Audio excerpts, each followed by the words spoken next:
Bismillahirrahmanirrahim. Nama saya Muhammad Hakim bin Adam.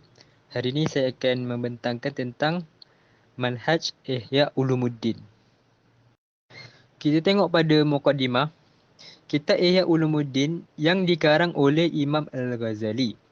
Imam Al-Ghazali merupakan seorang tokoh ilmuwan yang sangat dikagumi dan disegani kerana beliau dapat menguasai pelbagai ilmu seperti ilmu kalam, ilmu fiqh dan juga ilmu tasawuf. Kitab Ihya Ulumuddin membahaskan mengenai ilmu-ilmu berkaitan agama.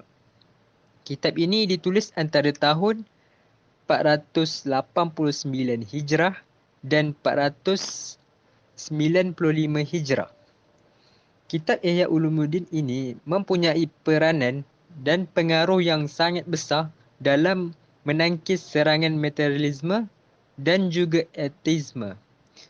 Serangan materialisme ni adalah orang yang hanya percaya kepada satu bahan yang mereka nampak.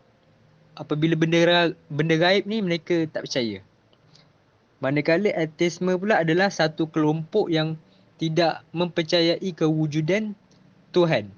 Apabila mereka hidup, mereka hidup. Apabila mereka mati, itulah akhir hikayat mereka. Kitab Ihya Ulumuddin ini juga bertujuan untuk meruntuhkan serangan-serangan fikriyah yang boleh meruntuhkan agama. Seperti golongan orientalis. Mereka mempelajari ilmu agama Islam untuk menjatuhkan agama Islam itu sendiri. Dan dalam bahasa Inggeris, kitab Ihya Ulumuddin ini dikenali sebagai Revival of Religious Science yang bermaksud menghidupkan kembali ilmu-ilmu agama. Imam Al-Ghazali membahagikan pembahasannya dalam kitab Ihya Ulumuddin ni dalam 4 bahagian besar. Dan setiap bahagian mempunyai 10 kitab. Kita tengok pada bahagian pertama iaitu rubuk ibadah. Rubuk maksudnya 1/4. 1/4 dalam kitab Ihya Ulumuddin ni bahagian ibadah. Terdiri atas kitab ilmu, kitab akidah, kitab taharah, kitab ibadah, kitab zakat, kitab puasa, kitab haji, kitab tilawatul Quran, kitab zikir dan doa dan kitab tertib wirid. Pada bahagian yang kedua, adat kebiasaan. Terdiri atas kitab adab makan, kitab adab pernikahan, kitab hukum berusaha, kitab halal dan haram, kitab adab berteman dan bergaul, kitab uzlah. Uzlah ni maksudnya menyendiri, kitab bermusafir, kitab mendengar dan merasa, kitab amal ma'ruf dan nahi mungkar, dan kitab akhlak. Seterusnya bahagian al-muhlikat, yakni perbuatan yang membinasakan. Terdiri atas kitab keajaiban hati, kitab bahaya nafsu, kitab bahaya syahwat, kitab bahaya lidah, kitab bahaya marah, dendam dan dengki, kitab bahaya dunia, kitab bahaya harta dan kikir, kitab bahaya pangkat dan riak, kitab bahaya takabur dan ujub, dan kitab bahaya terpedaya. Dan bahagian yang terakhir, bahagian keempat ialah bahagian al-munjiyat, yakni perbuatan yang menyelamatkan diri. Terdiri atas kitab taubat, kitab sabar dan syukur, kitab takut dan berharap, kitab fakir dan zuhud, kitab tauhid dan tawakal, kitab cinta rindu senang dan redha, kitab niat jujur dan ikhlas, kitab muraqabah dan muhasabah, kitab tafakur dan kitab mengingat mati. Baiklah, kita masuk bahagian al-munjiyat. Dalam kitab sabar dan syukur, menubuhkan kesabaran. Sabar itu ibarat peperangan antara pembangkit agama dengan pembangkit hawa nafsu. Maksudnya, pembangkit agama dan hawa nafsu berperang dekat dalam diri kita ni. Maka tiada jalan bagi kita bila ingin memperoleh kemenangan agama, kita harus melemahkan pembangkit nafsu syahwat dan menguatkan pembangkit agama. Dalam ayat Al-Quran menyebut, Ya ayyuhallazina amanu isbiru wasabiru warabitu wattaqullaha la'allakum tuflihun. Maksudnya, hai orang-orang yang beriman, bersabarlah kalian, isbiru. Dan hendaklah kalian saling sabar menyabarkan, sabiru. Dan teguhkanlah tekad kalian, rabitu. Dan bertakwalah kepada Allah supaya kalian mendapat kemenangan. Surah Ali Imran ayat yang ke-200. Jalan untuk melemahkan pembangkit nafsu syahwat itu ada 3 perkara. Yang pertama, memutuskan keterikatan. Keterikatan kepada nafsu syahwat. Kita harus belajar memutuskan keterikatan itu.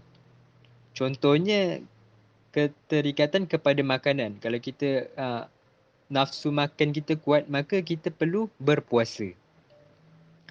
Yang kedua, memadamkan api. Api itu bagaikan nafsu syahwat. Nafsu syahwat itu dapat berkobar dengan pandangan kepada hal-hal yang dapat memancing nafsu syahwat.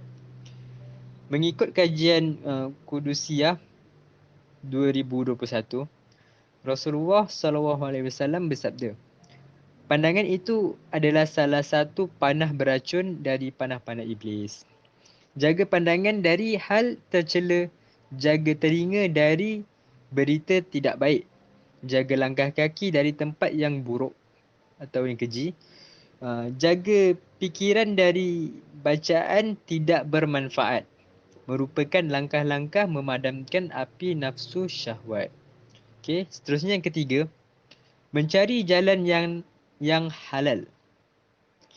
Setiap manusia perlu memenuhi keperluan hidup, baik makan, pakaian maupun pasangan.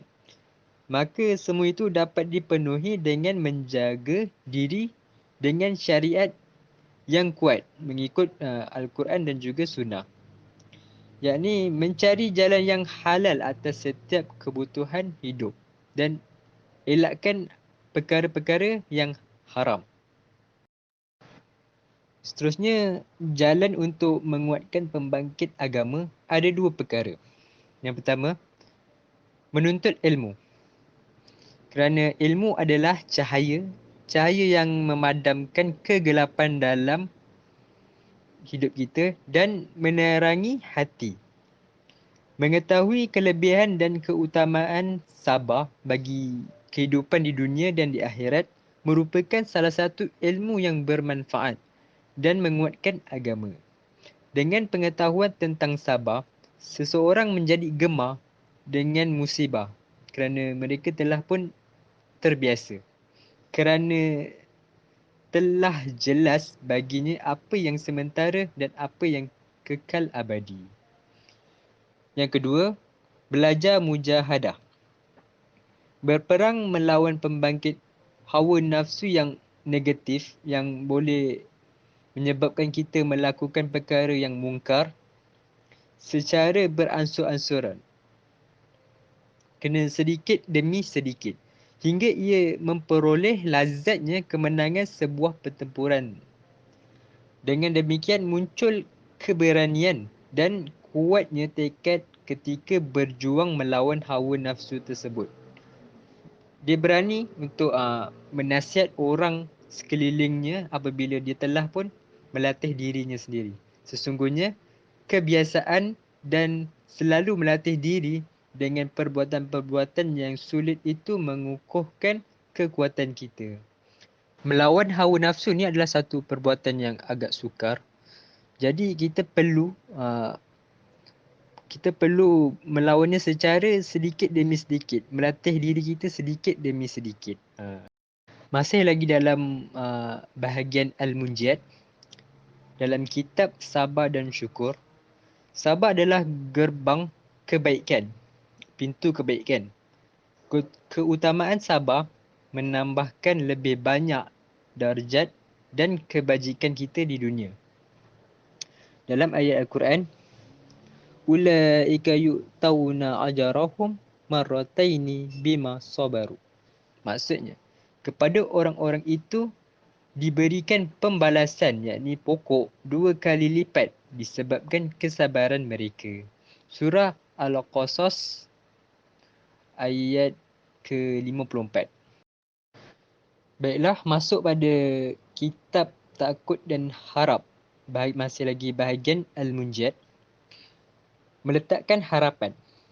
Imam Al-Ghazali mengatakan bahawa takut dan harap, yakni khauf wa roja', merupakan dua panglima dan penghela yang dapat membangkitkan manusia kepada amal. Kerana khauf, ketakutan ini membawa kita pada ketaatan, dan juga roja', harap, membawa kita kepada amal. Ini memiliki berbagai tingkat dan darjat sesuai dengan keadaan manusia dan tingkat pengetahuan makrifah mereka kepada Allah. Imam Al-Ghazali kemudian mengemukakan dua keutamaan harapan. Keutamaan harapan yang pertama, pada diri orang yang terjerumus dalam kehidupan maksiat lalu tergores dalam hatinya ada keinginan untuk bertaubat, harapan itu mencegah dirinya daripada berputus asa dan menguatkan dirinya bahawa Allah akan mengampunkan segenap dosanya. Firman Allah Ta'ala yang berbunyi, Qul ya ibadiyallazina asrafu ala anfusihim la taqnatu min rahmatillahi innallaha yaghfiru dzunuba jami'an innahu huwa ghafurur rahim. Yang bermaksud, katakanlah, hai hamba-hambaku yang melampaui batas, mencelakakan dirinya sendiri, janganlah kamu putus harapan dari rahmat Allah. Sesungguhnya Allah mengampuni segenap dosa. Sesungguhnya Dia Maha Pengampun dan Maha Penyayang. Surah Az-Zumar ayat yang ke-53. Keutamaan harapan yang kedua, pada diri orang-orang yang lemah dengan amalan-amalan fadilat dan hanya mencukupkan dirinya dengan amalan-amalan wajib. Daripada kelemahan seseorang daripada membuat amal atau malas kepada kerajinan dan kekekalan amalan tambahan dalam kehidupannya. Harapan yang membuatnya bangkit untuk memperoleh nikmat Allah yang diperoleh oleh orang yang berada di sirat al-mustaqim, di jalan yang lurus.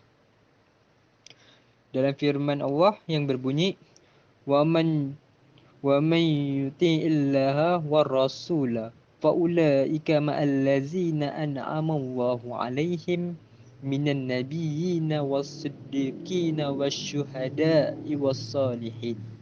Yang bermaksud, dan barang siapa yang mentaati Allah dan Rasul, mereka itu akan bersama dengan orang-orang yang Allah anugerahi nikmat, iaitu Nabi-Nabi, As-Siddiqin, Asy-Syuhada dan As-Salihin.